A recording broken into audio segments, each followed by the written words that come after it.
Welcome to వైసవ్ news. నేను మీ పులిపాటి. అందరికీ నమస్తే. హైదరాబాద్ నగరంలో కొత్త ఉస్మానియా హాస్పిటల్కు ఈ నెలాఖరులో ఒక శంకుస్థాపన చేయాలని సీఎం రేవంత్ రెడ్డి అధికారులకు సూచించారు. అసలు ఇప్పుడు ఈ ఉస్మానియా హాస్పిటల్ గురించి ప్రస్తావన ఎందుకు చేశారు ముఖ్యమంత్రి అనే విషయం మనం ఇప్పుడు తెలుసుకుందాం. ఉస్మానియా హాస్పిటల్ గురించి తెలుసుకోవాలంటే ముఖ్యంగా ఇది భారతదేశంలో అతి పురాతన కట్టడాల్లో ఒకటి, పెద్ద హాస్పిటల్స్లో కూడా ఒకటని మనం చెప్పుకోవచ్చు. గల అతి పురాతనమైన ఆసుపత్రులలో ఇది కూడా ఒకటి. ఆఖరి నిజామైన ఉస్మాన్ అలీ ఖాన్ హయాంలో నిర్మించబడిన హాస్పిటల్ ఇది. అతని పేరు మీద ఈ హాస్పిటల్ ప్రసిద్ధికి ఎక్కింది. ఈ ఆసుపత్రి తెలంగాణ ప్రభుత్వం ద్వారా నడపబడుతుంది. హైదరాబాద్ పట్టణాభివృద్ధి సంస్థ కూడా వారసత్వ కట్టడంగా గుర్తించబడింది. ఈ ఆసుపత్రి బెడ్స్ విషయానికి వచ్చేసరికి మొత్తం 1165 బెడ్స్ ఉన్నాయి. దీంట్లో 363 బెడ్స్ సూపర్ స్పెషాలిటీకి, 160 బెడ్స్ ఎమర్జెన్సీకి, 685 సాధారణ బెడ్స్ ఉన్నాయి. ప్రస్తుత భవనం శిథిలావస్థకు చేరుకున్నందున అప్పటి ముఖ్యమంత్రి 2015లో హాస్పిటల్ను సందర్శించి కొత్త భవన నిర్మాణానికి ఆదేశాలు జారీ చేశారు. ఆ తర్వాత కొందరు హైకోర్టును ఆశ్రయించి ప్రస్తుత నిర్మాణం కూల్చవద్దని కోర్టులో పిటిషన్ వేసిన నేపథ్యంలో కోర్టులో స్టే నడుస్తుంది. నిపుణుల కమిటీ సూచన అయితే నిపుణులు ఏంటంటే తదనంతరం హైకోర్టు ఆదేశాల మేరకు వేసిన ఐఐటి హైదరాబాద్ నిపుణుల కమిటీ హాస్పిటల్ అవసరాలకి భవనం సరిపోదని చెప్పేసి వాళ్ళు తెలియజేశారు. అట్లనే కాబట్టి అన్ని విషయాలు ఆలోచించి సీఎం రేవంత్ రెడ్డి భవిష్యత్ అవసరాలను దృష్టిలో పెట్టుకొని చారిత్రాత్మక నిర్ణయం తీసుకున్నారని చెప్పాలి. ఈ విషయంలో కొత్తగా నిర్మించబోయే ఉస్మానియా ఆసుపత్రికి సంబంధించిన ప్రణాళికలపై ముఖ్యమంత్రి తన నివాసంలో అధికారులతో సమీక్ష సమావేశం నిర్వహించారు. గోషామహల్ పోలీస్ స్టేడియంలో ప్రతిపాదిత స్థలానికి సంబంధించిన వివరాలను అడిగి తెలుసుకున్నారు. పోలీస్ శాఖ పరిధిలో ఉన్న ఆ స్థలాన్ని వీలైనంత త్వరగా వైద్య ఆరోగ్య శాఖకు బదిలీ చేయాలని ముఖ్యమంత్రి అధికారులను ఆదేశించారు. రెండు శాఖల మధ్య భూ బదలాయింపు ప్రక్రియ, ఇతర సేవలను వీలైనంత త్వరగా పూర్తి చేయాలని తెలిపారు. ప్రతిపాదిత స్థలంలో చేపట్టాల్సిన నిర్మాణాలకు సంబంధించి నమూనా మ్యాప్లను అధికారులు ముఖ్యమంత్రికి వివరించారు. అధికారులు వివరించిన మ్యాప్లలో ముఖ్యమంత్రి పలు మార్పులు చేర్పులను సూచించారు. అన్ని రకాల ఆధునిక వసతులతో ఉండేలా ఆసుపత్రి నిర్మాణం ఉండాలని తెలియజేశారు. అన్ని రకాలుగా రేపు భవిష్యత్ అవసరాలను దృష్టిలో పెట్టుకొని మార్పులు చేర్పులు అయితే ముఖ్యమంత్రి సూచించడం జరిగింది. ఆధునిక వసతులతో ఈ హాస్పిటల్ ఉండేలా నిర్మాణం చేపట్టాలని తెలంగాణ ప్రభుత్వం డిసైడ్ అయింది. ఈ ఆధునిక వసతులు ఏంటనే విషయం మనం ఇప్పుడు తెలుసుకుందాం. ముఖ్యంగా రోడ్లు, పార్కింగ్, మార్చురీ, ఇతర మౌలిక సదుపాయాల విషయంలో భవిష్యత్తు అవసరాలు దృష్టిలో ఉంచుకొని నమూనాలను రూపొందించాలని ముఖ్యమంత్రి సూచించారు. భవిష్యత్తులో రోడ్ల విస్తరణ, ఫ్లైఓవర్ లాంటి నిర్మాణాలు చేపట్టిన ఇబ్బందులు తలెత్తకుండా ఉండేలా ముందు చూపుతో డిజైన్లను రూపొందించాలన్నారు. అత్యాధునిక వసతులతో పాటు రోగుల సహాయకులు సేదతీరేందుకు గ్రీనరీ, పార్కు లాంటి సదుపాయాలు ఉండేలా చూడాలన్నారు. కార్పొరేట్ ఆసుపత్రులకు దీటుగా అత్యాధునిక వసతులతో ఆసుపత్రి నిర్మాణం ఉండేలా ప్రణాళికలు సిద్ధం చేయాలని అన్నారు. కొత్త ఉస్మానియా ఆసుపత్రి భవనాలకు, ఇతర నమూనాలకు సంబంధించిన పూర్తి స్థాయి డిజైన్లను రూపొందించాలన్నారు. ముఖ్యమంత్రి ఆసుపత్రి నిర్మాణానికి ఈ నెలాఖరులో శంకుస్థాపన చేసే విధంగా వీలుగా అవసరమైన చర్యలు తీసుకోవాలని ముఖ్యమంత్రి ఆదేశించారు. మాజీ ప్రధానమంత్రి, భారతరత్న స్వర్గీయ లాల్ బహదూర్ శాస్త్రిజీ వర్ధంతి సందర్భంగా జూబ్లీహిల్స్ నివాసంలో ముఖ్యమంత్రి రేవంత్ రెడ్డి ఆ మానవుడి చిత్రపటానికి పుష్పాంజలి ఘటించారు.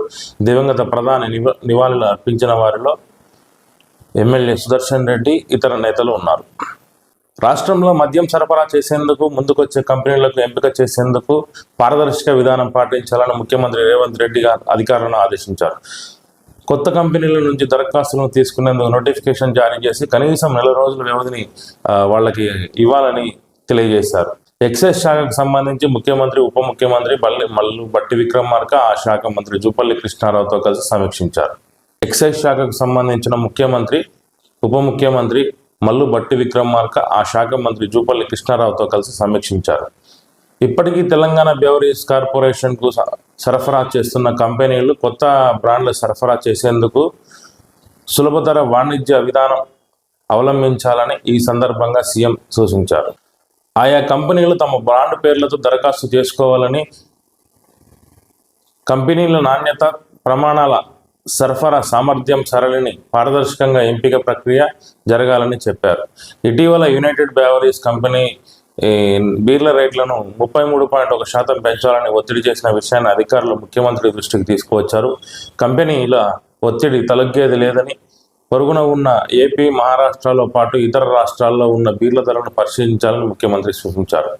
హైకోర్టు రిటైర్డ్ జడ్జి నేతృత్వంలో ధరల నిర్ణయ కమిటీ, ప్రైస్ ఫిక్సేషన్ కమిటీ నివేదిక ఆధారంగా ధరల పెంపుపై నిర్ణయం తీసుకోవాల్సి ఉంటుందని చెప్పారు.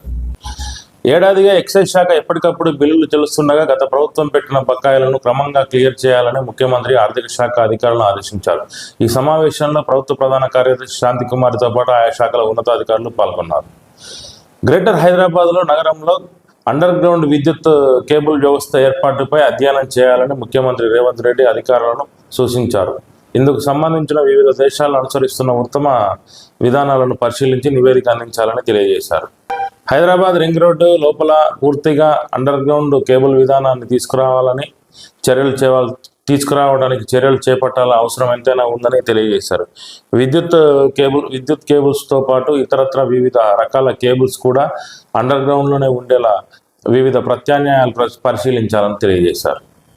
ఇంటిగ్రేటెడ్ కమాండ్ కంట్రోల్లో Telangana clean and green energy policy 2025ను ముఖ్యమంత్రి, ఉప ముఖ్యమంత్రి మల్లు భట్టి విక్రమార్క ఉన్నతాధికారులతో సమీక్షించారు. వచ్చే వేసవిలో విద్యుత్ అవసరాలకు అంతరాయం లేకుండా పక్కా ప్రణాళికను సిద్ధం చేసుకోవాలని ఈ సందర్భంగా ముఖ్యమంత్రి ఆదేశించారు.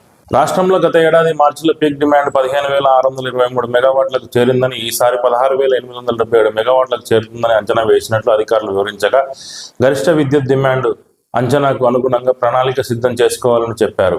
వ్యవసాయానికి, గృహ అవసరాలకు నెలలోనే పీక్ విద్యుత్ డిమాండ్ ఉంటుందని, దానికి అనుగుణంగా విద్యుత్ సరఫరా ఉండేలా చూడాలని ఆదేశించారు.